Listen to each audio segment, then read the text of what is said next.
The bitter winds of Midgard howled across Ravnholm's fjord as 5 longships approached, their crimson sails billowing with the fury of vengeance, shields gleaming with raven emblems that struck fear into the hearts of all who recognized them. The warriors aboard couldn't have known that the settlement's new chieftain, the Silent Wolf, writing in his saga scrolls, with his silver arm ring glinting in the firelight, was once known as Ragnar Bloodaxe, the most feared berserker in the northern kingdoms, with 47 souls sent to Valhalla by his hand. Their mistake would cost them everything. Before we dive deep into this saga, let us know where you're watching from, and if this tale speaks to you, make sure you're subscribed, because tomorrow's story will leave you speechless. The year was 982, and the notorious Shieldmaiden fleet had just crossed into the waters of the Ravnholm fjord. Leading the armada was Freya Stormborn, a towering figure whose face, half covered by intricate blue woad patterns, told stories of battles that would make even hardened warriors tremble. The jagged scar across her right cheek came from a raid in distant lands where she'd slain 3 men with nothing but a broken spear. Her loyal, second-in-command, Astrid Raveneye, stood beside her, obsessively polishing the hilt of her sword that had already claimed 9 lives in the moon's past turning. Alone, behind them, their loyal shield maidens maintained a vigilant formation. Helga the Hunter, whose tracking skills had helped them navigate through 3 kingdoms, scanned the shoreline with eyes that missed nothing. Gunnhild Giantsbane's massive frame towered over most men, while young Sigrid Swiftsword brought up the rear, eager to prove herself worthy of her place among the fearsome Shieldmaiden army. Freya Stormborn had chosen Ravnholm carefully. The small coastal settlement had struggled since the trading routes shifted south, leaving half its longhouses empty and its people desperate. Their previous chieftain had been slain in a blood feud 3 moons ago, and word was they'd only managed to find some scholarly replacement who spent more time recording sagas than wielding his axe. As they passed the ancient standing stones that marked the entrance to the fjord, their wooden hulls slicing through the mist-covered waters, Freya noticed a man sitting at the high seat through the great hall's open doors. The stranger was bent over some rune-carved tablets, his silver arm ring marking him as chieftain, making him look more like a skald than a warrior. His battle axe hung on the wall behind him, out of reach, a mistake no experienced warrior would make. "Look at our new chieftain," Astrid sneered, loud enough to carry across the water. "Probably doesn't even know which end of the axe to hold." The Shieldmaiden's laughter echoed off the cliffs, but Freya remained quiet, studying the scene. With the instinct that had kept her alive through countless raids and battles, the new chieftain, Hakon Grimson, didn't react to their mockery. He continued marking his tablets, his intricate silver arm ring catching the firelight of the great hall. What the Shieldmaiden fleet couldn't see was how his ice-blue eyes tracked their every movement in the reflection of his meadhorn, or how the fingers holding his carving knife had once been the quickest sword draw in all the northern kingdoms. Inside the mead hall across the shore, Inga Halvardsdottir watched the scene unfold through a gap in the wooden panels, her hand clutching the Thor's hammer pendant at her neck. She knew the chieftain's true identity, or at least pieces of it that he'd shared during quiet evenings over mead.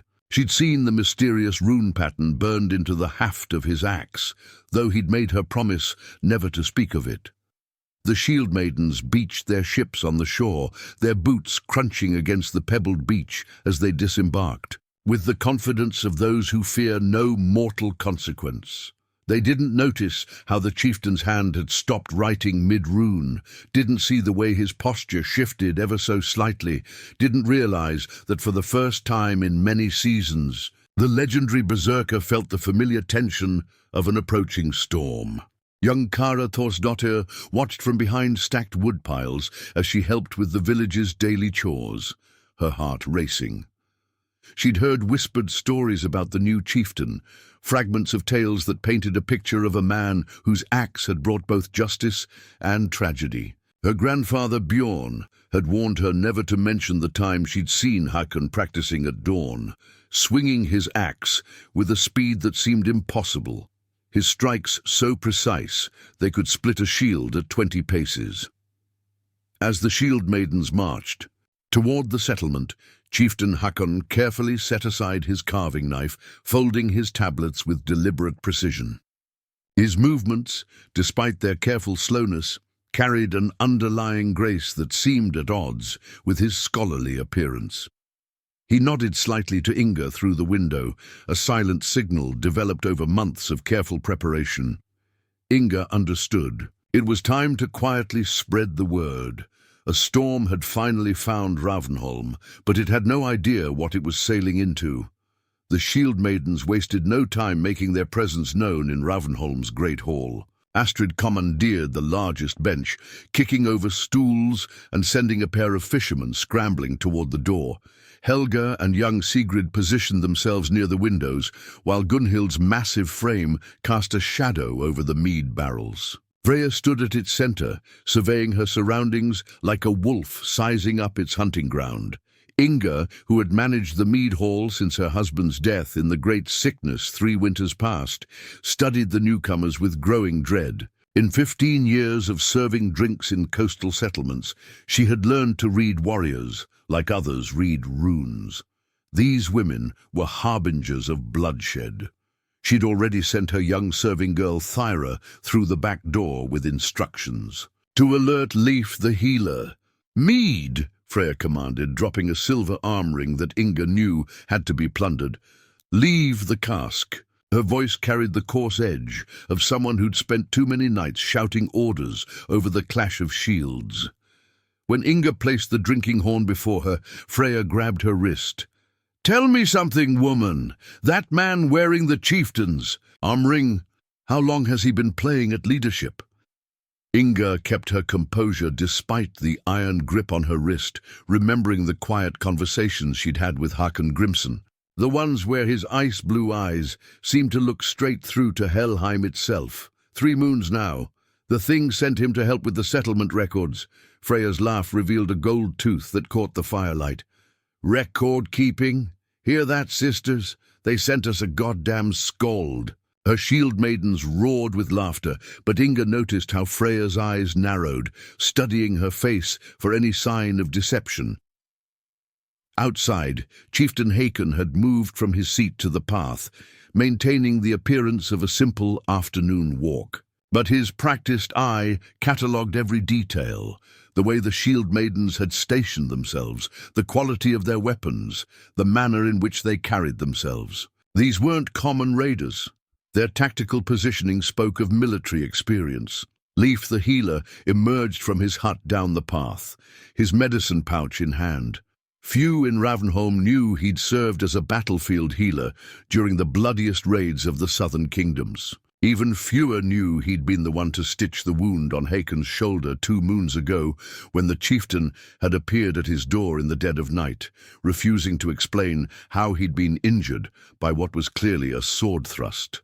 The healer knew a warrior's wound when he saw one, just as he recognized a berserker's eyes behind those calm, scholarly features. "Fair winds for a walk, chieftain," Leif said quietly as he passed, his words carrying a hidden weight. It was their code, established during late-night conversations over strong mead, when Hakon had revealed just enough of his past for the healer to understand what might be coming. "Storm's brewing, Leif," Hakon replied, his voice barely above a whisper. "Might want to prepare your herbs for wounded." His fingers, no longer holding a carving tool, twitched almost imperceptibly near his waist, where his sayax should have been.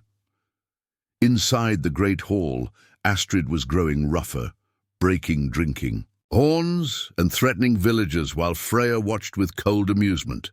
Gunnhild had discovered the storage room where Inga kept her silver, her massive hands already working to break the lock. Across the settlement, Solveig the Weaver was closing her workshop when she caught Hakon's eye.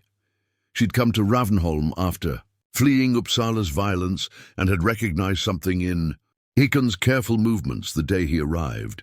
The same controlled power she'd seen in her father, a master of the holmgang, who taught her that true strength often hid behind quiet facades. Now she gave Hakon a slight nod and gestured to her, workshop's upper loft. He acknowledged with an almost imperceptible tilt of his head. Her building offered the best vantage point of both the great hall and the shore, perfect for what might come.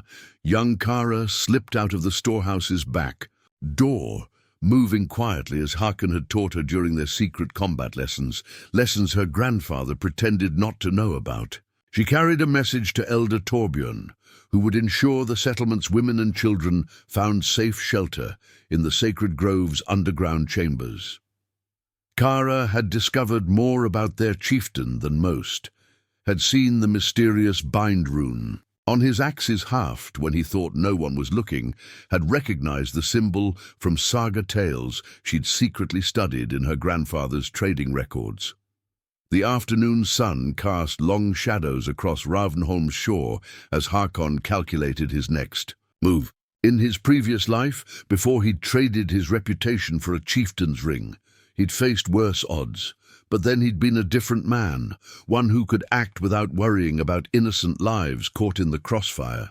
Now he had a settlement to protect people who trusted him, a chance at redemption he wasn't sure he deserved. His hand moved to adjust the arm ring he no longer needed, a deliberate gesture to maintain his carefully constructed facade. Soon he would have to shed this scholarly disguise, would have to become again the man whose name once made hardened killers tremble.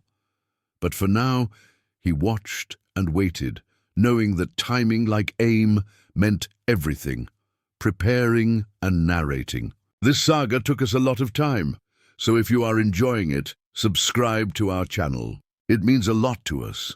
Now back to the story. Inside the Great Hall, the Shieldmaiden's true intentions began to surface like sea serpents circling their prey. Freya Stormborn leaned against the mead barrel, her scarred face reflected in its polished bronze bands as she laid out her plan to her warriors. Their voices grew louder with each horn of mead carrying through the thin wooden walls. They'd hold Ravnholm hostage, demanding tribute from every household, then burn it all when they'd taken everything worth taking. They had no idea that Chieftain Hakon was already setting his own plans in motion, his mind working with the same lethal precision that had once made him legendary. Through the hall's open doors, he could see Sigrid Swiftsword growing bolder, harassing old Bjorn, who hadn't evacuated quickly enough. The young Shieldmaiden's sword was sheathed low, a raider's position that spoke more of vanity than experience. 3 moons of quiet, Leif muttered, joining Hakon near the storehouse. Suppose it was too good to last. The healer set his medicine, pouch on a nearby barrel, the dried herbs and bone needles inside rustling softly. 5 of them heavily armed. Reminds me of the raid on Hedeby. Outnumbered, out-armed. Hakon's ice-blue eyes never left the great hall as he replied, "In my experience, Leif, it's not about the numbers, it's about the first move." His voice carried the quiet authority of someone who'd learned such lessons the hard way. "You still keep that surgery space ready? Since the day you showed me that bind rune on your axe," Leif answered. "Never thought I'd see the mark of the Ulfheunar again, though they all died in that massacre at Helheim's gate." A shadow passed across Hakon's face. "Not all of us." His hand moved unconsciously to his chest, where beneath his tunic lay a matching rune. Sometimes surviving is the harder path. Across the settlement, Inga Halvardsdottir was carefully moving casks of mead away from the hall's back wall. She remembered the night 3 moons ago when Hakon had helped her reinforce that wall with iron bands, claiming it was just a precaution. Now she understood he'd been preparing for this day since he arrived. Solveig the Weaver appeared at Hakon's side, her movements swift and silent. "My father always said the high ground belongs to the victors," she said, in barely a whisper. "The loft is ready as you asked." She placed a small iron key in his palm, the key to her workshop's back entrance. Hakon nodded, the gesture containing volumes of unspoken understanding. In the 3 moons since he'd taken the chieftain's ring, he'd positioned his pieces carefully, building a network of trust with key members of the community. Each one held a piece of his true identity, but only Inga Halvardsdottir knew the whole story, how the legendary Ragnar Bloodaxe had come to Ravnholm seeking redemption for the blood on his hands. Through the window, they watched as Astrid Raveneye emptied her drinking horn into the central fire, laughing as sparks scattered toward cowering villagers. Each flame made Leif flinch, but Hakon remained still, only his eyes moving as he tracked the Shieldmaidens. "Positions. You've got that look," Leif observed quietly. "Same look I saw on men's faces before the great battles, the ones who knew what was coming but chose to stand their ground anyway. In the raids," Hakon replied, finally turning from the window. "You fought because those were your orders. Today's different." He moved toward a small hut adjoining the chieftain's hall, opening the bottom chest, where a burnished battle-axe lay wrapped in oiled leather. "These people took me in, gave me a chance when my reputation should have condemned me. Thorstein brings me freshly baked bread every morning, even though his hands shake when he sees my axe. Elder Torbjörn invited me to the blot ceremonies despite the whispers about my past. Solveig wove that new cloak for me, so I had something to wear besides battle-stained furs." His fingers traced the mysterious bind rune on the axe's haft, a snarling wolf surrounded by Thor's lightning. "I didn't come here looking for redemption, Leif, but sometimes redemption finds you anyway."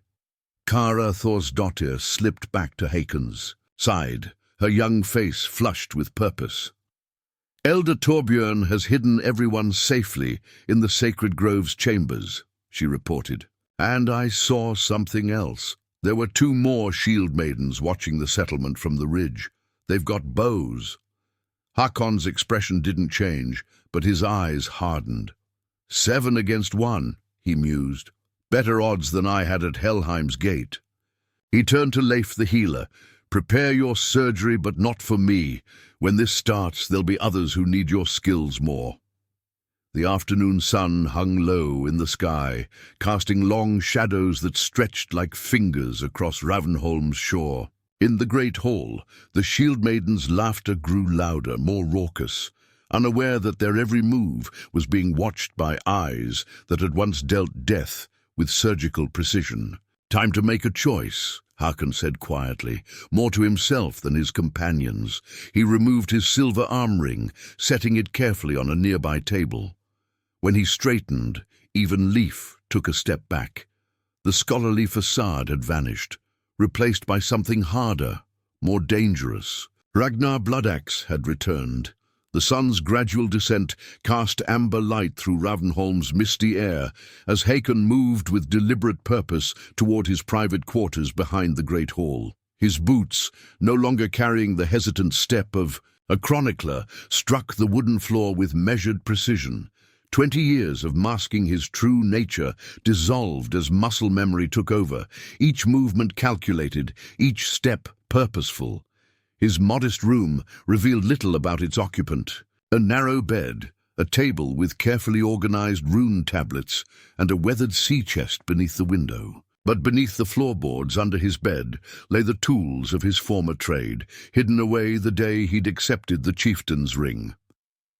The loose board came up easily, revealing a worn leather battle harness he hadn't donned since arriving in Ravnholm.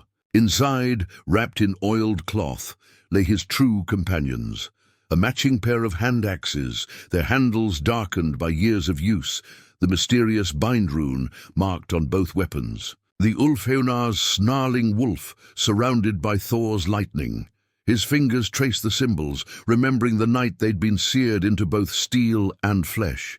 The axe's edges gleamed in the fading light, telling stories of countless battles. But their balance felt like extensions of his own arms when he tested their weight. "I wondered when you'd open that chest." Inga's voice came softly from the doorway. She entered, closing the door behind her. 7 of them now, according to Kara, 2 on the ridge with bows. Hakon nodded, continuing his inspection. Longbows. Most likely, the Shieldmaiden Queen always liked her distance weapons. His voice had changed, dropping the educated tone he'd affected for months, returning to something darker, more suited to his true nature. The settlement's asking questions, Inga continued, watching him work. They've never seen you wield an axe in battle, let alone two. She paused, then added, They don't know about Helheim's gate. Hakon's hands stilled on his weapons. No one knows the whole truth about Helheim's gate. The Skalds got it wrong, called it a glorious last stand. 15 Ulfheonar warriors against 100 raiders. His ice-blue eyes met Inga's. They never found out it was treachery from within. Our own blood brother, Arik Oathbreaker, sold us out for silver and a jarl's daughter. Is that why you became a chieftain? Inga asked quietly. To make up for what he did? A ghost of a smile touched Hakon's lips. I became a chieftain because dying was too easy. Living with what I've done, that's the harder path. He checked, his weapon's edges, each motion precise. But today, those skills might save this settlement. In the great hall, the shield maidens had grown bolder. Astrid's random threats had given way to methodical destruction. Gunnhild's massive hands splintered benches, while Helga carved her name into the high seat with a wicked-looking knife. Freya sat watching it all, her cold eyes occasionally drifting to the chieftain's quarters. Something isn't right, Freya muttered, more to herself than her warriors. A settlement this size, this isolated, should have more fight in it. Instead, they're scattering like mice before cats. She took another long drink from her horn, eyes narrowing. Organized, like. Leif worked efficiently in his healing space, laying out herbs and binding cloths with the same precision he'd used on battlefields. Solveig appeared with clean linens, her movements silent as she helped prepare. They worked without speaking, the routine familiar from the night 3 moons. Ego, when Hakon had first revealed his true identity. You knew this was coming, Leif finally said, arranging his supplies. That's why you had me gather extra yarrow and comfrey. Solveig nodded toward the window. He's been preparing us all. The reinforced walls in the Great Hall, the escape routes, through the forest paths, the signal system with the horn blasts, like pieces on a taffleboard. Seeing Leif's confusion, she explained, My father taught me that victory is determined before the first piece is moved. Outside, Ravnholm had taken on an eerie quiet. The shield maidens' laughter and occasional shouts seemed to echo off empty buildings, while hidden eyes watched from carefully prepared positions. Kara moved through back paths, delivering messages between the settlement's defenders, just as Hakon had trained her. 7 against 1, she whispered to herself, remembering. The combat lessons where Hakon had taught her more than just technique. But the one knows the ground. In his room, Hakon strapped on his battle harness, the familiar weight settling like an old sin against his shoulders. He'd spent 3 moons building a life in Ravnholm, creating something honest from the ashes of his past. Now he would risk it all, become again the man whose name once made hardened killers pray to their gods. Inga, he said quietly, checking his axes one final time. If this goes wrong, it won't, she interrupted. This settlement needs you, Hakon. Not the legend, not Ragnar Bloodaxe, but the man who spent 3 moons showing us what true leadership means. He moved to the window, studying the lengthening shadows. The time for hiding was over. Get word to Solveig. When this starts, her position will be crucial. He turned, his ice-blue eyes carrying the weight of unspoken words. And Inga, whatever happens, whatever you hear about who I was, remember who I chose to become. The sun touched the mountain peaks, painting Ravnholm in shades of blood and gold. In the great hall, the shield maidens continued their revelry, unaware that death was about to revisit a berserker who tried so hard to forget its touch. The evening shadows stretched across Ravnholm like dark fingers reaching for prey. Through the window of Solveig's weaving loft, Hakon could see every detail of the great hall's interior. Freya Stormborn had young Thorstein cornered now, her scarred face twisted in a mockery of a smile as she toyed with a silver bracelet, flipping it between her fingers. Behind the mead barrels, Astrid was methodically slashing tapestries with her knife, each ripping sound making the few remaining villagers flinch. "Your father taught you well," Hakon murmured to Solveig, who stood beside him watching the scene below. "This position controls the entire settlement." His ice-blue eyes tracked the two Shieldmaidens on the ridge, barely visible in the growing dusk. Through the window's reflection, he caught Solveig's slight smile. "My father always said the warrior others don't notice is the one they should fear most," she replied, adjusting a stack of freshly woven cloths that cleverly concealed a "You bow, like you," pretending to be nothing but a simple chieftain. Hakon's hand rested on his axe, fingers tracing the branded rune mark. "Sometimes the best disguise is letting people see what they expect to see." He moved slightly, keeping track of Helga, as the scout began a methodical patrol of the settlement, her long knife swinging lazily in her hand as she approached Bjorn's storehouse. The old man hadn't evacuated fast enough, and now stood trembling behind his barrels as Helga entered, the little bell above the door chiming with deceptive cheerfulness. "Time to move," Hakon said quietly. He checked his axes one final time, then nodded to Solveig. "Remember the signal." He descended through the back of the weaving house, his movements fluid and silent. 20 years of raiding had taught him that patience often killed more surely than speed.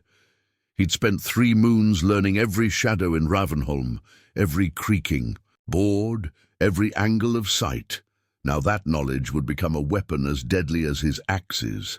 In the great hall, Freya was growing suspicious of the settlement's organized evacuation. "Astrid," she called to her second-in-command, "take a walk around the outskirts. Something isn't sitting right." She turned to Gunnhild. "You and Sigrid check the sacred grove. Settlement this size should be hearing prayers by now." Hakon watched through the gaps between buildings as the Shieldmaidens began to split up, exactly as he'd planned. Divide and isolate, the same strategy that had made the Ulfhunar legendary before Helheim's gate. He moved like a wraith through the narrow path behind the storehouse, timing his steps with Astrid's boots to mask any sound. Inside the store, Helga was threatening Bjorn, demanding to know where the villagers had gone. The old man's voice shook as he claimed ignorance, but his eyes kept darting to the back room where his granddaughter Kara hid with her fingers wrapped around the small sax Hakon had given her.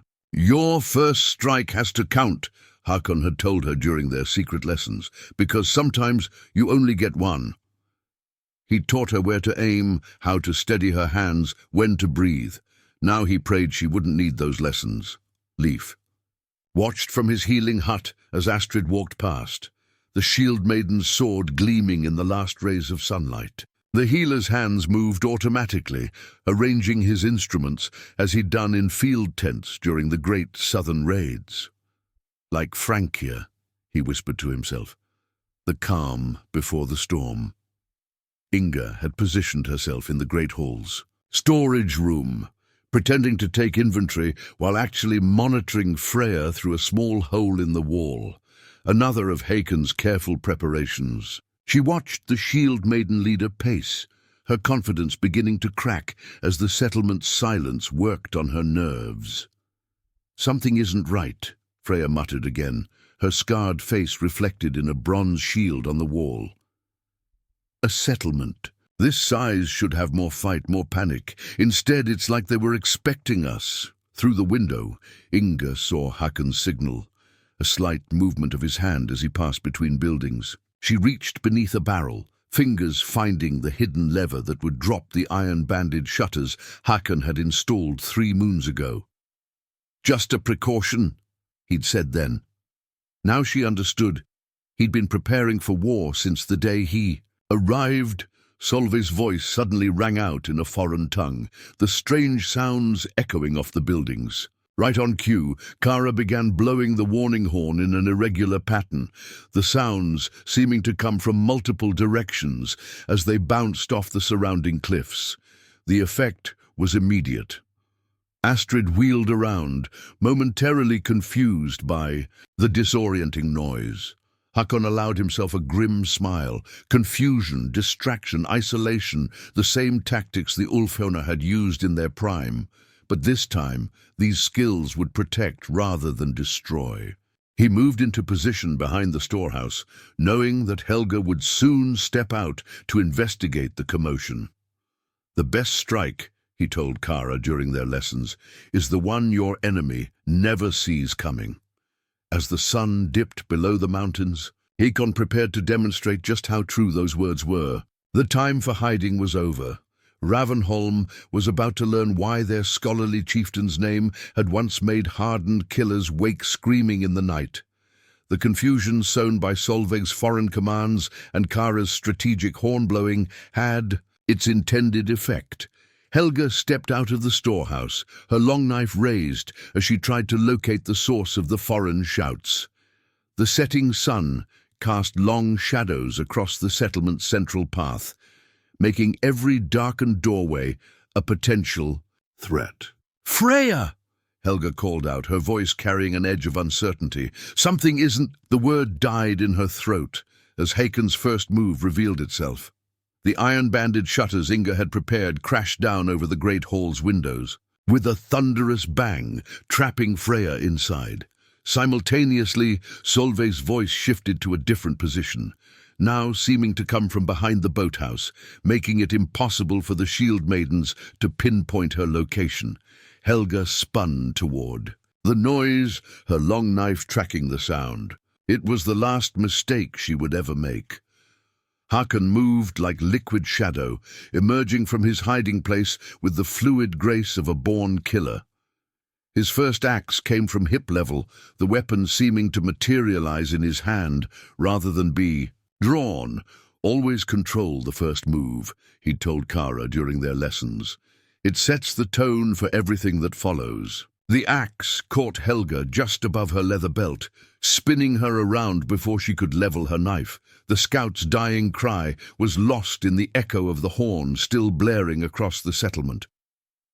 Inside the great hall, Freya's reaction revealed her experience. Instead of wasting strength on the iron shutters, she immediately dove behind the reinforced mead barrels, dragging Thorstein with her as a shield.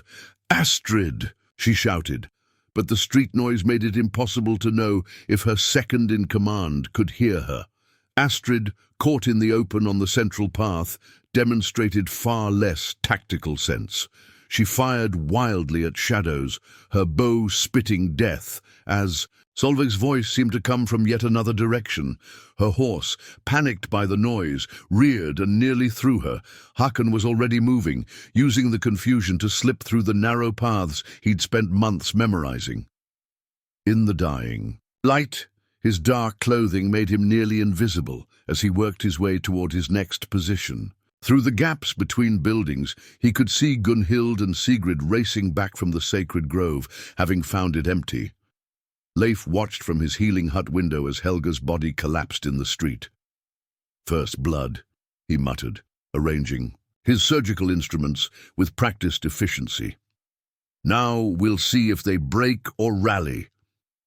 Inside the storehouse, Bjorn held his granddaughter Kara close, both of them listening to the chaos erupting outside. "Remember what the chieftain taught you," he whispered, feeling the small sayax pressed against his side where Kara still gripped it. "Sometimes the best fight is the one you avoid."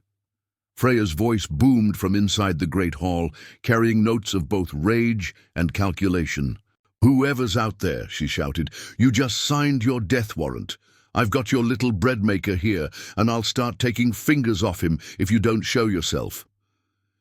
Inga, still hidden in the storage room, caught Hakon's eye through a carefully prepared gap in the wall. She gestured subtly, indicating that Freya was keeping Thorstein between herself and the main door, exactly as they'd anticipated. Hakon nodded once. Everything was proceeding according to plan. Sigrid proved her inexperience by running straight down the middle of the path toward the great hall. Gunnhild, showing more sense, tried to stick to the shadows of the building's edges. Neither of them noticed how the settlement's layout had been subtly altered over the past 3 moons. Certain barrels moved, certain sightlines blocked, creating a deadly maze that Hakon knew by heart. Another shot rang out, this one from Solveig's position above. The yew-bow barked once, the arrow striking the ground at Astrid's feet. The Shieldmaiden's horse reared again, this time successfully throwing its rider. Astrid landed hard, her prized bone-handled knife skittering across the dirt. "Like my father taught me," Solveig whispered, knocking another arrow. "Sometimes the threat of the arrow works better than the arrow itself." Hakon moved through the gathering darkness like a ghost, his ice-blue eyes catching what little light remained. Every step had been planned, every angle considered. In the raids, they'd called him Ragnar Bloodaxe, not just for his brutality, but for his ability to see paths of attack that others missed. He reached his next position just as Sigrid approached the Great Hall's front door. The young Shieldmaiden was about to learn the hardest lesson of her short career. Sometimes the most obvious path was also the deadliest. Hakon's second axe cleared its sheath as smoothly as the first had, its branded grip catching the last ray of sunlight. The difference between a raider and a protector, he'd once told Kara, is that a raider kills to prove something, a protector kills only when necessary. As the sun finally set behind the mountains, Ragnar Bloodaxe prepared to demonstrate the difference. Ravnholm was about to witness firsthand why his name had once been whispered around hearthfires, like a prayer to ward off death itself. The last light of day faded from Ravnholm as Sigrid reached for the great hall door. Her young face reflected in the darkened windows. Behind her, Gunnhild moved with surprising stealth for a woman her size, using the shadows of the buildings for cover. Neither Shieldmaiden saw Hakon's shadow detach itself from the darkness between the boathouses. "First rule of survival," Hakon's voice carried across the empty path, stopping Sigrid in her tracks. "Never be predictable." The words seemed to come from everywhere and nowhere, bouncing off the buildings in the growing darkness. Sigrid spun, her sword clearing its sheath with the flashy speed of youth. Her thrust went wide, splintering wood where Hakon had been a heartbeat before. "Second rule," Hakon's voice came from a different direction now, making both women turn again. "Know when you're outmatched." His axe barked twice in rapid succession. The first strike took Sigrid's sword hand, sending her weapon spinning away into the darkness. The second caught Gunnhild in the shoulder as the big woman tried to bring her warhammer to bear, the impact spinning her off the path. Inside the great hall, Freya heard her warriors' cries of pain. "Whoever's out there," she shouted, pressing her knife harder against Thorstein's throat, "you're signing these people's death warrants. Show yourself." "Third rule," Hakon's voice replied, closer now. "Never threaten what a man's willing to die protecting." Before Freya could react, the back window of the great hall exploded inward. Solveig's bow spoke again, the arrow striking the shield wall behind the high seat with surgical precision. In the chaos of falling glass, Inga activated the second set of mechanisms Hakon had installed. Iron shutters slammed down over the back windows and doors, sealing the great hall completely. "Like a trap for wolves," Solveig whispered, knocking another arrow. "Corner them, then wait." Astrid had regained her feet, blood running from a cut on her forehead where she'd struck the ground. Her prized bone-handled knife lay in the dirt, several yards away, gleaming faintly in the starlight. She started toward it, then froze as Hakon's voice came again. "Fourth rule, pride kills faster than sharp steel." The words hung in the air like smoke. "That knife is not worth dying for, girl." Astrid's face contorted with rage. "Show yourself, coward! Face me like a warrior!" She dove for her weapon, rolling and coming up slashing. Her strikes lit up the darkness, revealing nothing but empty shadows. "Fifth rule," Hakon's voice was behind her now. "Never waste energy on shadows." The last word ended with the explosive thud of an axe handle. Astrid screamed as the hardwood shaft shattered her knee, her bone-handled knife falling from nerveless fingers as she collapsed. Leif watched from his healing hut window as Gunnhild dragged herself toward a narrow path, leaving a dark trail in the dirt. Sigrid cradled her ruined hand, all pretense of being a hardened Shieldmaiden gone from her young face. "He's disabling them," the healer realized, remembering similar tactics from the southern campaigns, like a wolf separating the weak from the pack. Inside the storehouse, Kara felt her grandfather tense as Astrid's scream echoed through the settlement. "The chieftain's not killing them," she whispered, understanding dawning in her young mind. "He's making examples of them." Bjorn nodded, pride mixing with fear in his voice. "He's showing the ones on the ridge what happens when you threaten his people." They both knew the archers were still up there, watching their companions fall one by one. In the great hall, Freya's composure was cracking. Thorstein remained held firmly against her as a shield, but her eyes darted between the iron-covered windows and doors. "You think these tricks make you a big man?" she shouted. "I've got hostages, you hear me? Their blood's on your hands." Final rule, Hakon's voice seemed to come from inside the great hall itself, though no one could see him. "Never play your last card too early." At his words, Inga triggered the last of his preparations. The reinforced sections of the mead barrels suddenly swung up on hidden hinges, providing perfect cover. Thorstein, who had been positioned precisely for this moment, dove behind them as Freya's knife slashed uselessly at air. Outside, Astrid crawled toward her fallen sword, leaving a trail of blood in the dirt. "Still trying to prove something, girl?" Hakon's voice held a note of what might have been pity. "Some lessons have to be learned the hard way." The night had fully claimed Ravnholm now, the only illumination coming from the stars and the occasional flash of steel as the Shieldmaidens fired at phantoms. Hakon moved through the darkness like a creature born to it, his ice-blue eyes reflecting what little light remained.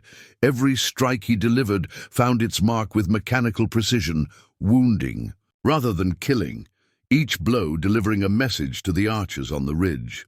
"In the Ulfheunar," he had told Inga during one of their late-night conversations, "we learned that fear was a more effective weapon than death. Dead warriors tell no tales, but wounded ones spread warnings." As if to emphasize his point, Sigrid's voice cracked with pain and terror. "He's not human! He can't be human!" The young Shieldmaiden's cries echoed off the buildings, carrying clearly to where her companions watched helplessly from the ridge. In the deepening night, Ravnholm was about to learn why Ragnar Bloodaxe had become a legend, and why some legends were born not from how many they killed, but from how they chose to show mercy. The night air carried the metallic scent of blood and weapons as Ravnholm's paths fell momentarily silent. Astrid lay cursing in the dirt, her shattered knee preventing any escape. Sigrid had backed herself into a corner of the boathouse, her ruined hand clutched to her chest, while Gunnhild's massive form was slumped behind a woodpile, her warhammer abandoned beside her. Inside the great hall, Freya's voice had lost its earlier bravado. "What are you?" she called out, the words carrying a tremor she couldn't quite hide. "Show yourself." Her only answer was the creaking of wooden boards as unseen movement circled the building. From her position behind the reinforced mead barrels, Thorstein watched through a carefully prepared peephole as Freya's composure continued to crack. The notorious Shieldmaiden leader's eyes darted between the iron-covered windows and the shadows that seemed to shift in impossible ways. "Your warriors are down," Hakon's voice materialized from nowhere and everywhere. Your archers on the ridge haven't loosed a single arrow. Ask yourself why. The words hung in the air like smoke, each syllable calculated to increase Freya's growing fear. Solveig's voice rang out again in her foreign tongue, this time from a completely different direction than before. On cue, Kara began blowing the warning horn in that irregular pattern that made it impossible to track its true source. The combination of foreign commands and disorienting sounds had a devastating effect on the remaining Shieldmaiden's nerves. Ulfheonar, Astrid gasped from her position in the street, recognition and terror mixing in her voice. The beamed runer, on his axe, he's one of them. Her words carried to the ridge, where her two companions watched helplessly as their plan unraveled. One of them knocked an arrow, drawing her bow with trembling fingers, only to pause as movement behind them caught her attention. Leif moved silently through the shadows, reaching Gunnhild's position. The huge woman didn't resist as the healer began treating her shoulder wound. Your leader should have checked the saga tales more carefully, Leif said quietly as he worked. Might have recognized the new chieftain's eyes. Ragnar Bloodaxe. Gunnhild muttered through clenched teeth, thought he died at Helheim's gate with the rest of them. Sometimes living is the harder path, Leif replied, echoing Hakon's words as he bandaged the wound. Sometimes a warrior has to die to become something better. Inside the great hall, Inga caught Freya off guard by speaking from her hidden position. You know what your mistake was? Her voice was steady, confident. You saw a quiet settlement and thought it meant weakness. Never occurred to you that some wolves choose to guard the flock. Freya fired in the direction of Inga's voice, the arrow embedding harmlessly in the reinforced wall. The shot cost her. In that moment of distraction, Thorstein slipped completely behind the fortified section of the mead barrels, leaving her without a hostage. No! Freya's composure shattered entirely. She fired randomly now, each shot revealing more of her growing panic. Come face me like a warrior! A warrior? Hakon's voice held a dangerous edge. Warriors don't threaten innocent people. Warriors don't burn settlements for pleasure. You wanted the legend of Ragnar Bloodaxe. Congratulations, you found him. The words were still echoing when the oil lamps in the great hall suddenly went dark, plunging the interior into absolute blackness. Inga had reached the hidden valve that controlled the fuel lines, another of Hakon's careful preparations. In the street, Sigrid's nerve finally broke. I surrender, she shouted, her young voice cracking. Please, I don't want to die like this. Smart girl, Hakon's voice came from the darkness. Leif will tend your hand. You'll live to remember this night, to tell others what happens when they mistake mercy for weakness. On the ridge, the two archers watched as their companions were systematically dismantled by an enemy they couldn't see. One of them raised her bow again, trying to catch any movement in the paths below. I wouldn't. A new voice came from directly behind them. Both women spun to find Solveig's bow, unwavering, aimed at the space between them. The chieftain thought you might try something foolish. That's why he sent me up here an hour ago. Inside the pitch-black great hall, Freya heard something that turned her blood to ice. The sound of boots on wooden floorboards, moving with deliberate slowness toward her position. She fired toward the noise, but the arrow's flight only served to blind her further. Your warriors threatened my settlement. Hakon's voice was closer now, carrying the cold finality of a judge's sentence. You held a blade to people under my protection. Where I come from, that calls for a reckoning. The darkness erupted in a brilliant flash as Hakon's axe struck sparks from the stone hearth. Freya screamed as a blade found her bow hand with surgical precision, her weapon clattering to the floor as she clutched her ruined fingers to her chest. The legend you were so eager to meet, Hakon's voice held no mercy now. He died at Helheim's gate. The man who replaced him is something far more dangerous, a killer who chose to become a protector.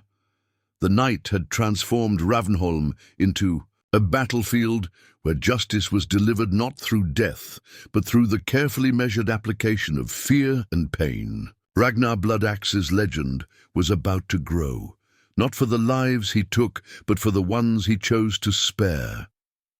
The night settled over Ravnholm like a funeral shroud, broken only by occasional moans from the wounded Shieldmaidens scattered through the paths. Freya stood in the darkened great hall, her shattered hand cradled against her chest, listening to the deliberate footsteps that circled her position like a wolf stalking wounded prey. "You want to know something interesting about Helheim's Gate?"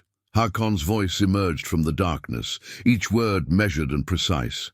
15 Ulfheona warriors entered that fjord that day. Official saga tale says none walked out, but they never found all the bodies, did they? Movement in the shadows made Freya fire wildly with her remaining good hand, the arrow's flight momentarily illuminating empty air. Her shot was answered by the methodical sound of an axe being drawn across leather. The skalds called it a glorious last stand. Hakon continued, his voice shifting position again. They were right about that part, but they got the story wrong. It wasn't the raiders who did the killing. A bitter laugh echoed through the darkness. Eric Oathbreaker sold us out for silver and a jarl's daughter, gave the raiders our position, then opened the attack on his own blood brothers while they slept. On the ridge, Solveig's bow kept the 2 remaining Shieldmaidens covered as they lay face down in the dirt. "The chieftain says you have a choice," she informed them coolly. "Ride out now, spread the word about what happened here, or join your sisters down there. Choose wisely." Leif worked his way through the wounded, his experienced hands treating each injury with professional detachment. Sigrid whimpered as the healer examined her ruined hand. Will I ever wield a sword again?" "That's the point, young one," Leif replied, not unkindly. "The chieftain could have killed you. Instead, he gave you a chance to choose a different path." He glanced at Gunnhild, who sat silently watching the scene unfold. "Some lessons have to be learned the hard way."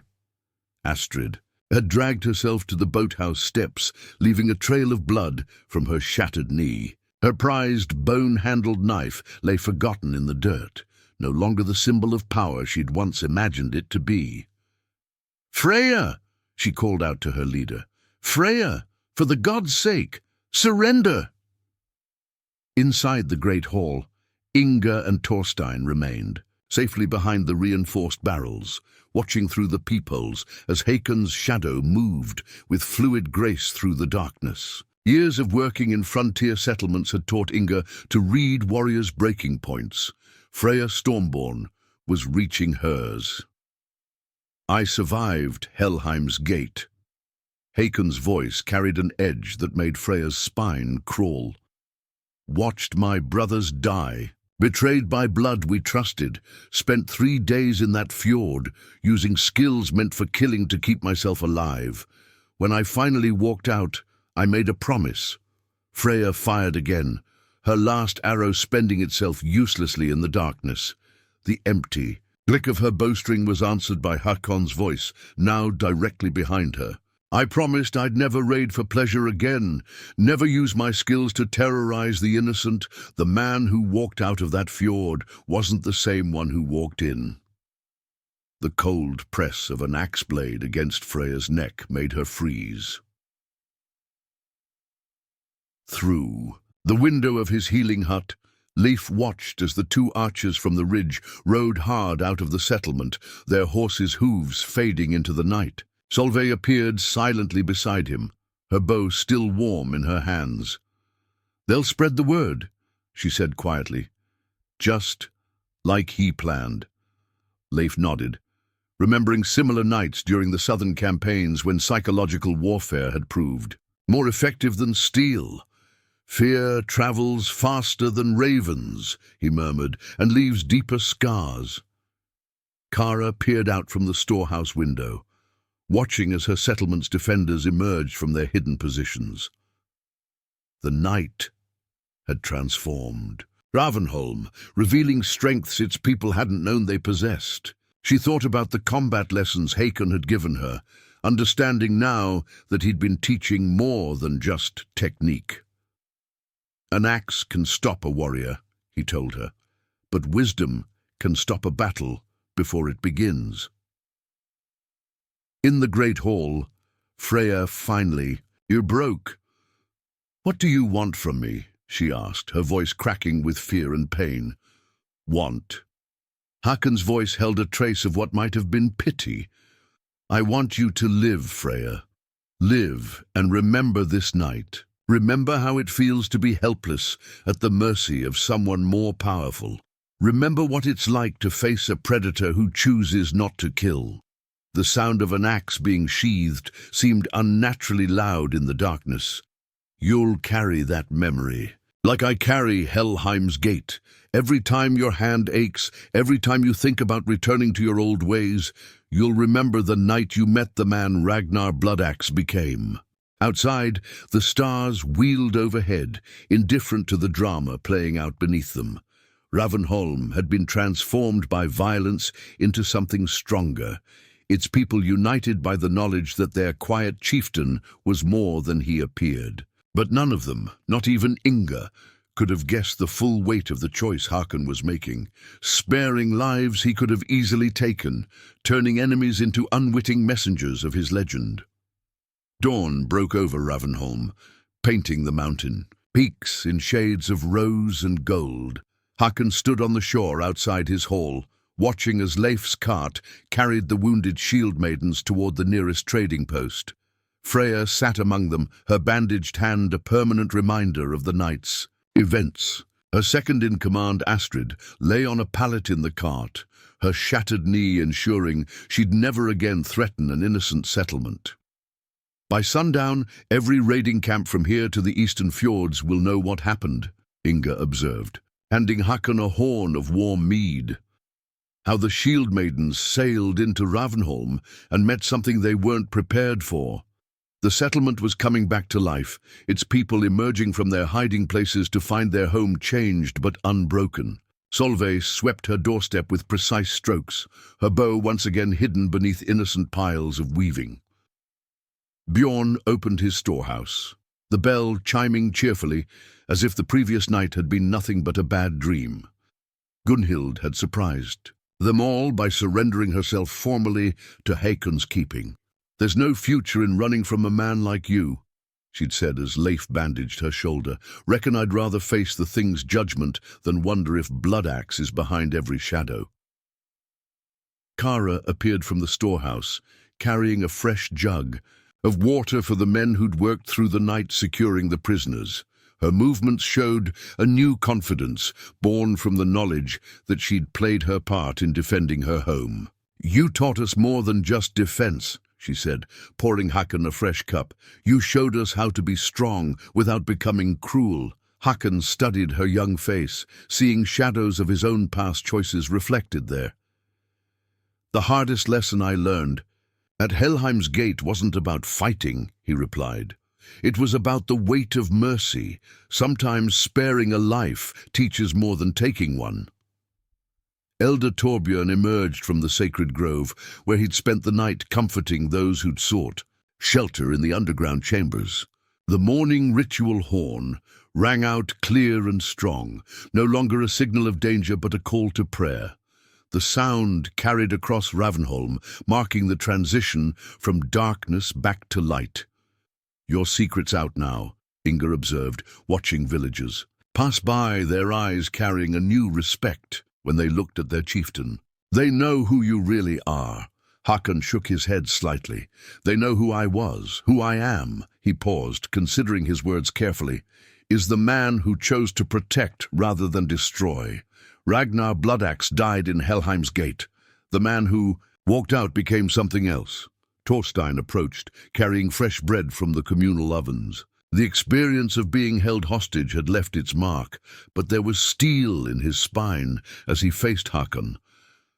"Thank you," he said simply. "Not just for saving me, but for showing us that even the darkest past can lead to an honorable future." Leif returned from seeing off the cart, his medicine pouch lighter after treating the night's casualties.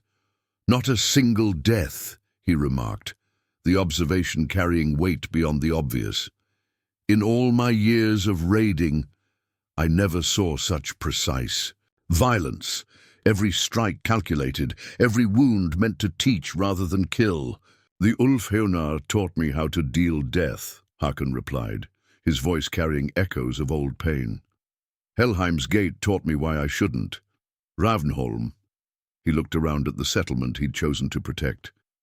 "Ravnholm taught me what to do with those skills instead." Solveig joined them, her usual graceful movement showing no sign of her night spent on the ridge. "My father would say you found balance," she offered, "using darkness to defend the light." The morning sun climbed higher, burning away the last shadows of night. Ravnholm bustled with activity as people reclaimed their settlement, stronger for having faced down evil and emerged victorious. The legend of Ragnar Bloodaxe would grow from this night, but not in the way anyone might have expected. "They'll be telling stories about this night," Inga said, watching the settlement come back to life. "About the chieftain who was really a legendary berserker, about how he could have killed them all, but chose not to." Hakon stood silently for a moment, his ice-blue eyes reflecting the morning light. "Let them tell the stories," he finally said, "but make sure they tell the right one. Not about a killer who found redemption, but about a settlement that gave him something worth protecting." The trading ship arrived right on schedule, carrying goods and travelers unaware of the drama that had unfolded during the night. Ravnholm had changed, its people bonded by shared danger and triumph.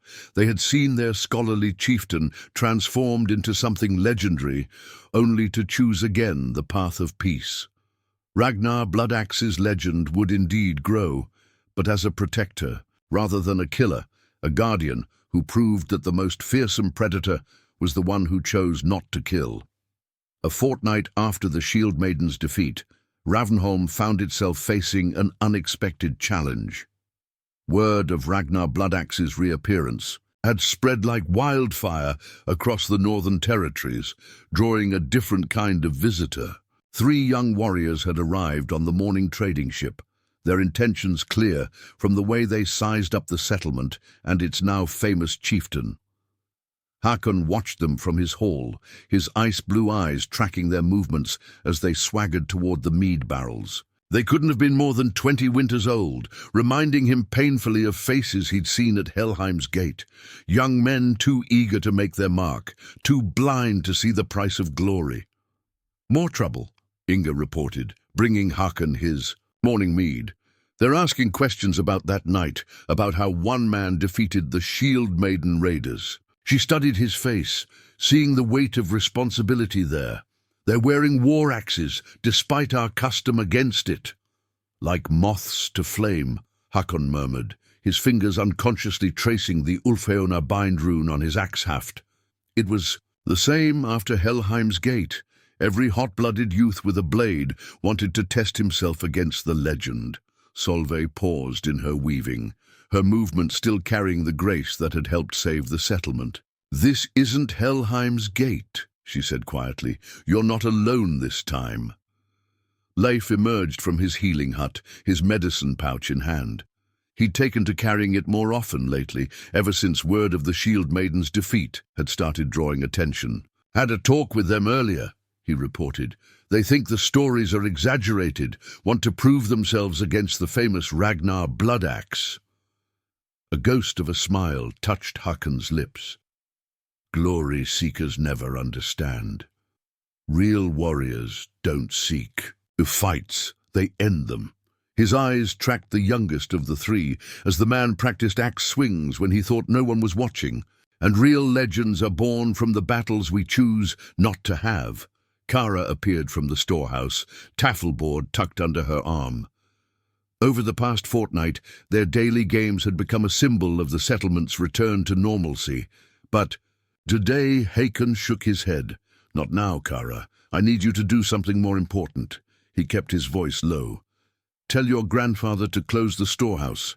Have Solveig bring her bow to the back room, like before. The girl's eyes widened, but she nodded, understanding the gravity of the situation as she hurried off. Hakon stood, his movements deliberate despite the weight of what was to come. He could feel his axes beneath his cloak, but he walked past, them where they hung on their pegs. "You're going out there unarmed?" Leif asked, surprise evident in his voice. "Sometimes the bravest thing a warrior can do is choose not to fight," Hakon replied. "These boys don't need another lesson in killing. They need a lesson in living." The three warriors waited outside the mead hall, their hands hovering near their axe handles. The youngest stepped forward as Hakon approached, his face flushed with excitement or mead or both. "So you're the famous Bloodaxe," he called out. "The ghost who broke the Shieldmaiden raiders. Don't look so fearsome to me." Hakon stood in the middle of the path, his presence somehow filling the space despite his relaxed posture. 20 winters ago, I watched young men like you die in a fjord far from home, he said, his voice carrying clearly in the sudden silence. They died believing a sharp axe made them immortal. It didn't. The oldest of the three laughed. But there was uncertainty in it. Pretty words from a man who crippled 7 women last week. "I wounded them because I had to," Hakon replied evenly. "You're here because you want to be. That's the difference between necessity and foolishness." His hands hung loosely at his sides, far from any weapon. "I won't draw on you. I won't give you the glory you're seeking. If you want to strike an unarmed man, go ahead. But remember, I didn't reach my age by being easy to kill." The moment stretched like a bowstring pulled too tight. Behind his hall window, Solveig kept her bow trained on the scene. Inga's hand rested near the lever that would drop the iron shutters. The whole settlement seemed to hold its breath. Finally, the youngest warrior's hand moved toward his axe. Before he could clear the leather, Hakon's voice cracked like a whip. "Helheim's gate," the words froze them in place, confusion warring with recognition. 15 warriors died that night. Hakon continued, his voice heavy with memory. Died believing. Their axes made them something special.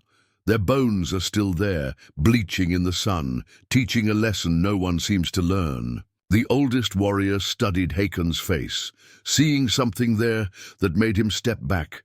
"Come on, lads," he said quietly. "This isn't the kind of fight we're looking for." As they walked toward the harbor, Hakon remained in the path, his presence a reminder of battles fought and wisdom hard won. The settlement slowly came back to life around him, Thorstein sweeping his doorway, Solveig returning to her weaving, Leif putting away his medicine pouch. Kara approached with the tafelboard. "How did you know they wouldn't strike?" Hakon settled into his seat, a weight lifting from his shoulders. "Because sometimes, girl, the hardest battle is choosing not to fight at all. That's a lesson worth more than any legend." A moon, after the Shieldmaiden's defeat, autumn painted Ravnholm's surrounding mountains in brilliant shades of gold and crimson. Hakon sat at his high seat, the morning sun warming his back as he worked through the settlement's trading records. His axes hung on their pegs behind him, no longer a secret, but no longer a burden either.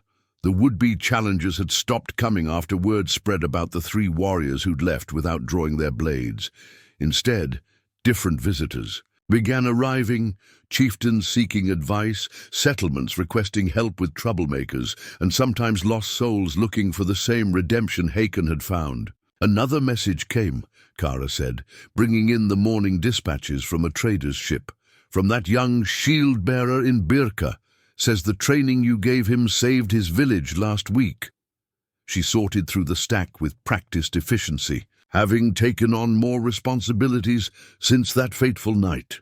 Hakon nodded, watching Ravnholm come to life through his doorway. Inga had transformed her mead hall into an unofficial gathering place for traveling warriors, where experience and wisdom were shared over food instead of boasts. Solveig's workshop now housed a small combat school where she taught the careful arts of defense to those Hakon deemed worthy. "The Shieldmaiden's judgment ended yesterday," Leif reported, entering with his morning herbs. Freya and Astrid received 20 lashes each. The young one, Sigrid, is serving her sentence working at the Healer's Hall in Hedeby. Seems that night changed more lives than just ours. Change is funny that way, Hakon replied, his ice blue eyes reflecting the morning light. Sometimes it takes a brush with darkness to show us a better path. He touched the Ulfhonar bind rune on his axe haft, the symbol no longer a mark of shame, but a reminder of how far he'd come. Thorstein appeared with fresh bread, moving with the confidence of someone who'd faced their fears and emerged stronger. Elder Torbjörn says the sacred grove has never been fuller, he remarked. People come from all over, hoping to hear the story of how Ravnholm transformed its berserker into its guardian. A ghost of a smile touched Hakon's lips. Berserkers and guardians, people always want simple stories. Truth is usually more complicated. Like a chieftain who used to be a raider, Kara asked, setting up their daily taffel game. Or a settlement that learned to defend itself instead of hiding, Hakon replied, moving his first piece.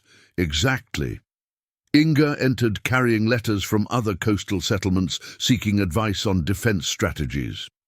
You've started something bigger than just our village, she observed, placing the rolled parchments on the table. People are learning there's a middle ground between violence and vulnerability. Outside, Ravnholm bustled with activity. Bjorn directed the construction of new buildings, the settlement growing as its reputation for safety drew honest traders. Solveig trained a group of young shield-bearers from neighboring communities, their wooden practice weapons catching the sunlight as they learned her careful arts of observation. My father would say you've achieved balance, Solveig said later, joining Hakon on his evening walk along the shore. The skills that once made you feared now make you respected. The legend that once haunted you now teaches others. The setting. Sun painted Ravnholm in shades of gold, its light catching the silver arm ring on Hakon's wrist. He'd walked into Helheim's gate as a killer and emerged as something else. He'd arrived in Ravnholm, seeking anonymity, and found purpose instead. You know what I learned, he said quietly. Watching families stroll without fear through paths that had once seen so much violence. The most powerful legend isn't the one that makes men tremble. It's the one that gives them hope. Kara blew the evening horn, its clear tones carrying across the peaceful settlement. Ravnholm had changed, its people bound together by shared trials and triumph. They'd seen their quiet chieftain transformed into something legendary, only to choose again the path of peace. Ragnar Bloodaxe's legend would indeed grow, but not as a tale of death and vengeance. Instead, it would be told as a story of redemption, of a predator who became a protector, of a settlement that proved the strongest wolves are the ones who choose to guard the flock. The sun dipped behind the mountains, painting Ravnholm in shades of purple and gold. Hakon stood on his hall steps, watching his settlement settle into the evening. His axes hung behind him, tools now of protection rather than destruction. The Ulfhonar bind rune on their hafts no longer burned with shame, but glowed with promise, a reminder that even the darkest past could lead to an honorable future. As villagers made their way home for the evening meal, Leif approached with a troubled expression. A ship's been spotted entering the fjord, he said, his voice low. Foreign design, not one of ours. Hakon's eyes narrowed as he scanned the water. Did we have traders expected from the southern kingdoms? None, Inga replied, joining them on the steps. And this vessel flies no trading banner. The settlement's hard-won peace seemed suddenly fragile as Hakon watched the approaching ship. Its design was unlike anything commonly seen in northern waters, sleeker, with intricate carvings adorning its sides, and a figurehead that caught the last rays of sunlight with an unmistakable gleam of gold. Should we prepare defenses? Solveig asked quietly, her hand unconsciously moving toward her bow. Hakon studied the vessel, noting the disciplined movement of the crew visible on its deck. "No," he decided after a moment, "but have everyone ready just in case. Kara, signal Elder Torbjörn, women and children to the sacred grove only if my horn sounds 3 times. The girl nodded and disappeared into the gathering dusk. Hakon remained on the steps, a stillness settling over him that the others recognized, the calm of a warrior assessing a potential threat. "I know that look," Leif observed. "What are you seeing that we're not?" "Discipline," Hakon replied without taking his eyes off the approaching vessel. "Those aren't raiders. Their movements are too coordinated, too controlled." He paused, his expression unreadable. "And that figurehead, a golden raven. I've only seen its like once before."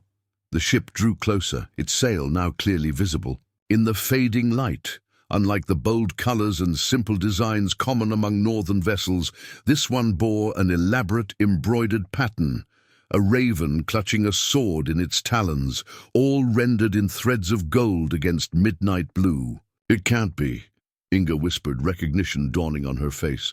"That's the banner of the Raven Queen," Hakon finished, his voice unnaturally even, "ruler of the eastern fjords."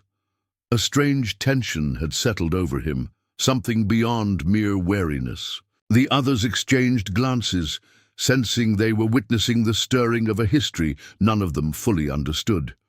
"You know this queen?" Solveig asked carefully. Hakon's eyes never left the approaching ship. "I knew her once," he replied, words measured as if each carried dangerous weight. Before Helheim's gate, before everything, the foreign ship slowed as it approached Ravnholm's dock, its crew executing the maneuver with flawless precision. In the stern stood a figure that commanded attention even at a distance. Tall and straight-backed, clad in armor that seemed to absorb the dying light rather than reflect it. A cloak of deep blue billowed in the evening breeze, and atop the figure's head sat a helm crowned with raven feathers. "The Raven Queen herself," Leif murmured. "What business would she have in Ravnholm?" Hakon's face had become a mask, revealing nothing of the storm that clearly raged behind his eyes. "Me," he said simply. "She's come for me." The foreign ship docked with practiced efficiency, its crew securing ropes without the usual shouts and commands that accompanied most arrivals. The silence was deliberate, almost ceremonial. The figure at the stern remained motionless until the vessel was fully secured, then moved with fluid grace toward the gangplank. As the Raven Queen stepped onto Ravnholm's dock, the last light of day caught the intricate details of her armor. Layers of hardened leather and gleaming mail, adorned with runic symbols that spoke of both protection and power. Her face remained hidden behind a half-mask, shaped like a raven's beak, but her eyes were visible, sharp, intelligent, and fixed directly on Hakon. The settlement had gone quiet, villagers gathering at a respectful distance, sensing the weight of the moment without understanding its significance. Solveig and Leif flanked Hakon on the steps, their postures subtly protective, despite knowing their chieftain needed no such defense. "Should I sound the warning?" Kara whispered, her young hand resting on the ceremonial horn. "No," Hakon replied, his voice carrying an unfamiliar edge. "This isn't that kind of battle." The Raven Queen approached alone, her guards remaining aboard the ship. Another sign this was no raid. She moved with the confident stride of someone accustomed to command, stopping a respectful distance from the steps. For a long moment, she simply studied Hakon, her gaze moving deliberately over his face, as if confirming something only she could see. When she finally spoke, her voice carried across the evening air with surprising clarity. "Ravnholm has changed since I last received reports of it," she observed, her accent marking her as from the Eastern Territories. "As it seems, have you—" "Brother!" A collective murmur ran through the gathered villagers. Inga's eyes widened in shock, her gaze darting between Hakon and the masked queen. "Eric's sister," Leif breathed, understanding dawning on his weathered face. The one who was taken in the southern raid. Hakon remained perfectly still, only the slight tightening of his jaw betraying any emotion. Ravnholm is under my protection. Valka, he said, using a name that clearly surprised the queen. Whatever grievance you carry from the past, it need not involve these people. The queen reached up and removed her raven mask, revealing a face both beautiful and hard. High cheekbones marked with ritual scars, full lips pressed into a thin line, and those penetrating eyes that now held Hakon's gaze without wavering. A long scar ran from her left temple to jaw, gleaming silver in the fading light. 10 years, she said, each word measured. 10 years since Eirik took me from our wedding feast, claiming you had fallen in battle against the southern raiders. 10 years of believing my husband dead while your brother forced me to become his queen. Her voice remained steady, but her knuckles whitened around the mask in her hands. 6 years since I killed him in his sleep and took his throne for my own. The silence that followed her words was absolute. Even the waves seemed to quiet against Ravnholm's shore. I never fell in battle, Hakon said finally, taking a single step down. Eirik arranged the ambush at Helheim's gate. 15 Ulfheonar died that day, brothers all. I alone survived, though Eirik believed otherwise. And you never sought to reclaim what was yours. There was a challenge in Valka's question testing him. I believed you complicit, Hakon admitted, his honesty brutal. The report said you stood at his side when he claimed the Eastern Jarldom. A bitter smile crossed Valka's face. A knife at my back ensured I stood wherever he directed. She gestured to the scar on her face. This was my reward for attempting escape during the first year. After that, I learned patience and deception. She took a step forward, closing the distance between them. I built my power slowly, gathering loyal Shieldmaidens, training in secret, waiting for the moment he would lower his guard.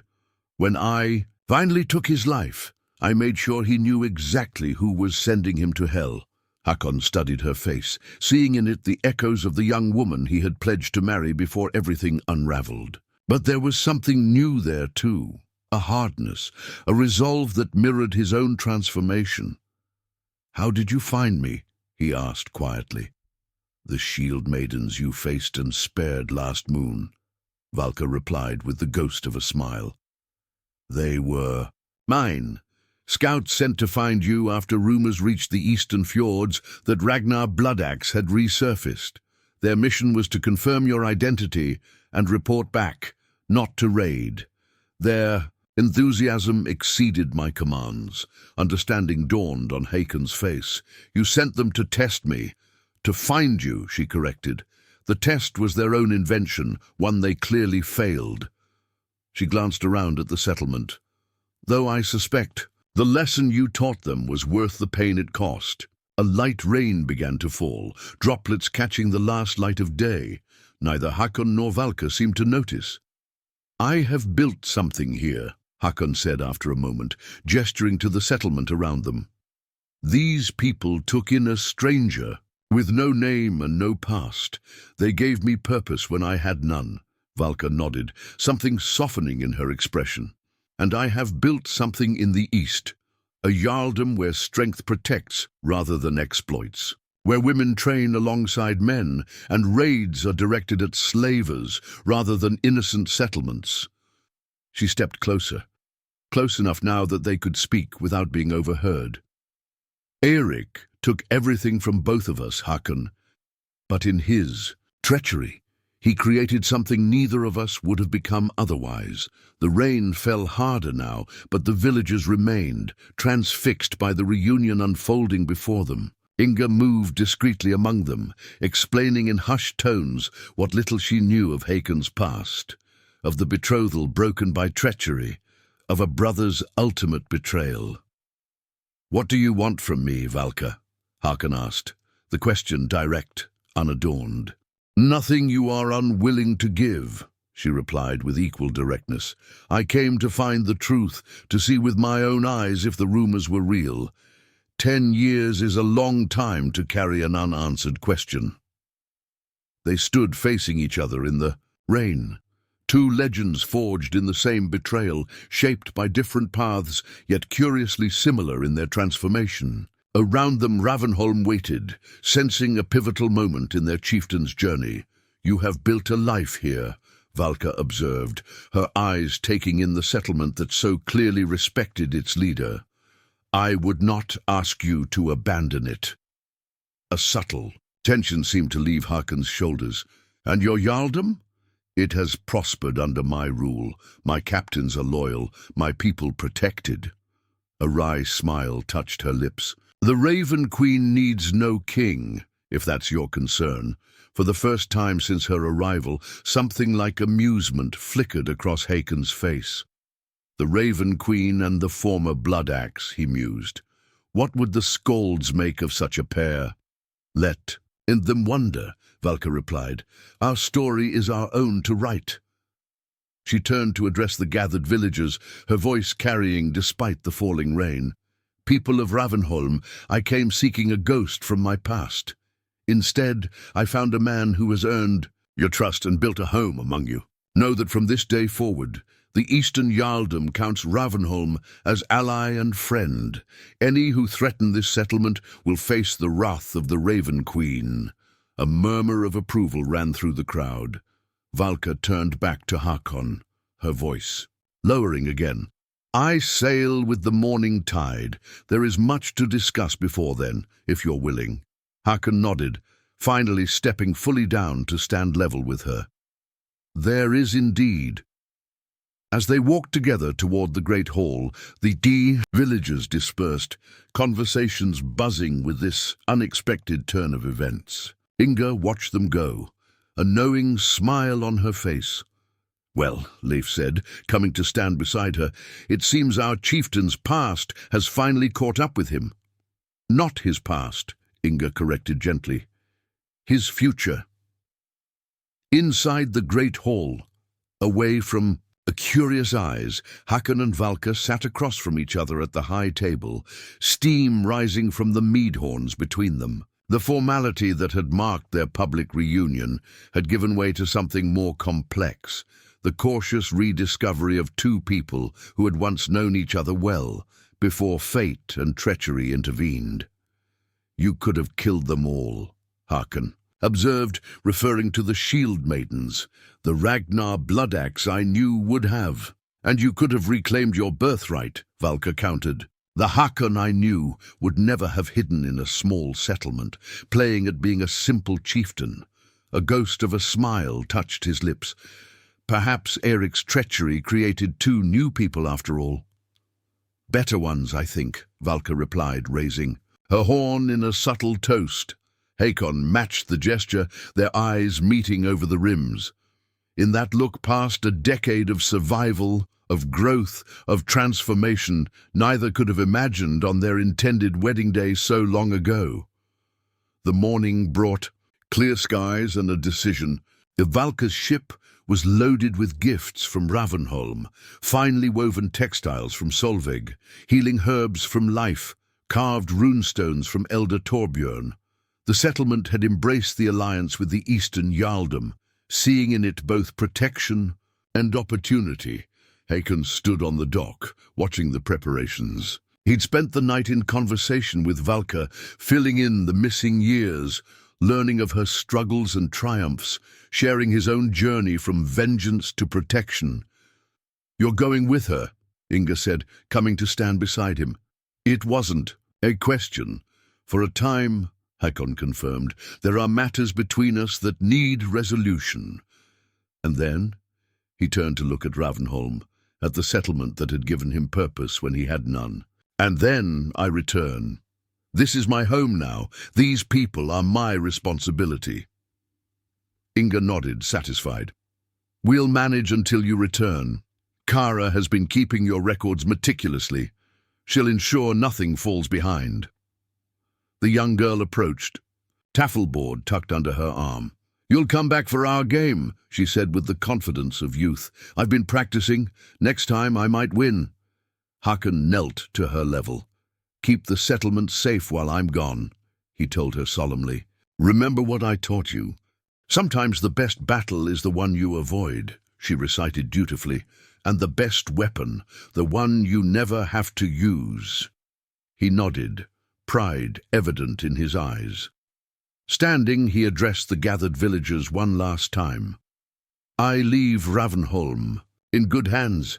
Leif will lead the council until my return. Solveig will oversee defense. Trust them as you have trusted me. As he boarded the ship alongside Valka, the settlement raised their voices in farewell. The Raven Queen's vessel moved gracefully from the dock, its sail catching the morning breeze. From the stern, Hakon watched Ravnholm recede, the place of his redemption growing smaller but no less significant. You've changed, Valka observed. Coming to stand beside him, as have you, he replied. Perhaps that's what Eric never understood, that true strength lies not in taking, but in what we build from what remains after everything is taken from us. The ship entered the open water, the figurehead's golden raven catching the sunlight. Behind them, Ravnholm stood secure, its people united, its future bright. Before them lay the eastern fjords, and a new chapter neither could have foreseen. The legend of Ragnar Bloodaxe and the Raven Queen was just beginning, a tale not of vengeance, but of redemption, not of conquest, but of protection. And in settlements throughout the north, skalds would soon sing of how betrayal forged not one legend, but two, and how together they built something neither could have achieved alone. Thank you for joining us for this epic Viking saga. If tales of courage, redemption, and legendary Norse warriors speak to you, make sure to subscribe to our channel. We bring these ancient stories to life with the respect and authenticity they deserve. Hit that subscription button now, and don't forget to ring the notification bell so you never miss our next great Viking adventure. Until our paths cross again in the halls of storytelling, may the gods watch over your journey.